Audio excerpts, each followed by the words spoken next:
This is a Fox News alert. President Trump refusing to back down in his border battle to build the wall. Trump issuing the first veto of his presidency to overrule a resolution that blocks his national emergency declaration at the border. The protection of the nation is my highest duty. Yesterday, Congress passed a dangerous resolution that, if signed into law, would put countless Americans in danger, very grave danger. It is definitely a national emergency.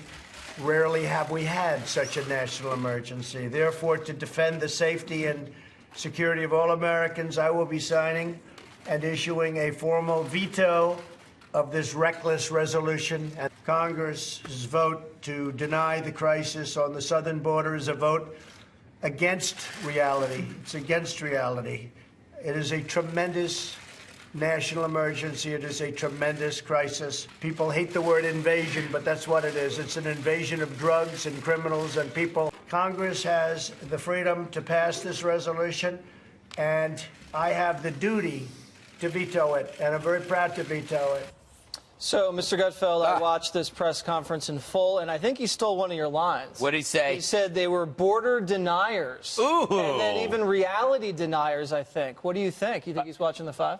Maybe, perhaps. I don't think he watches much Fox, though. You know when you look back at an era growing up, the 90s will be grunge, you know, the 80s acid wash, the 70s Jimmy Carter. This era is going to be the wall. Because I feel like that's every day we're always talking about the wall. It's part of his kind of, like the bigger picture, which is safe at home, an appreciation of law enforcement. So you have a lot of the police there. You have trying to eradicate the terror threat, and you have the military buildup. So all of these things are part of one vision. So he tends to see it as that, and other people see it as fear-mongering, because that kind of belief can be seen as fear-mongering. You want a strong military, you want a wall, you want law enforcement that says, oh, my God, you're scaring people. So, unfortunately, something that he believes in can be recast as something wrong. They brought up a fact in there that made me think about the other half of this story. The #1 leading cause of death for people under 50 was, they said, drug overdose. One of the officers said that there. So I was thinking, well, what about that? You know, the fault isn't in the dealers alone. You know, the drugs keep coming because we keep using. And I think there's a refusal to admit that often the drug war doesn't make things any better. We're seeing this with the opioid mess, where we're reducing the legal ways to get opioids, and that ends up in overdoses on fentanyl, which one of the gentlemen spoke about his son dying on fentanyl. So we still haven't addressed maybe the underpinnings to this story, which is our desire for oblivion. That's right. People like to get zonked out of their minds. And, Great summary. You've done it. Yes. You've done it. You've done it. I'm sure Juan's done it. Great summary of my point. Right. Juan, now, speaking of zonked out of their minds, Nancy Pelosi says she is going to hold a vote to overturn this veto, but she needs, I guess, 2/3 of the Senate to uphold the override, and that's just not possible mathematically. So where do we go from here? Not at the moment, but what we saw was a tremendous number. I think it was 13 Republicans who voted with the Democrats in the Senate. And so what you're getting there is not a veto-proof majority, but you're getting in that direction. Right. And what you've got to understand here is that you have essentially a manufactured crisis. Juan, you have 50. Remember, I'm zonked out. No, I'm zonked out. No, it's not. Yeah, you are. I know, because in Trump world, I'm zonked out. So allow me to speak. Okay. But you get 58 national security officials saying this is not right, don't do it. You have, in terms of the polling in the country, 64% oppose the emergency declaration, 58% oppose the wall. This isn't close, folks, but for Trump, it's all about Trump and Trump's political promises. I'll hit you back with that one. I'm shocked. I'm amazed that we're here on day 30 of the national emergency. Those 50 Cover your head. were mostly Obama people. And if you listen to the actual sheriffs, if you watch the press conference, they don't say it's manufactured. They say there's a huge crisis, Lisa. That's why all those Republicans voted. And they invited a lot of these congressmen and women and senators to come down and see it for themselves before they cast their next vote. Well, and Juan, you are zonked out, my friend, because even President Obama in 2014 was talking about the crisis we had along the border. He did so in the Rose Garden. He talked about traffickers bringing unaccompanied minors across the border, calling on Congress to do something because we had a humanitarian crisis.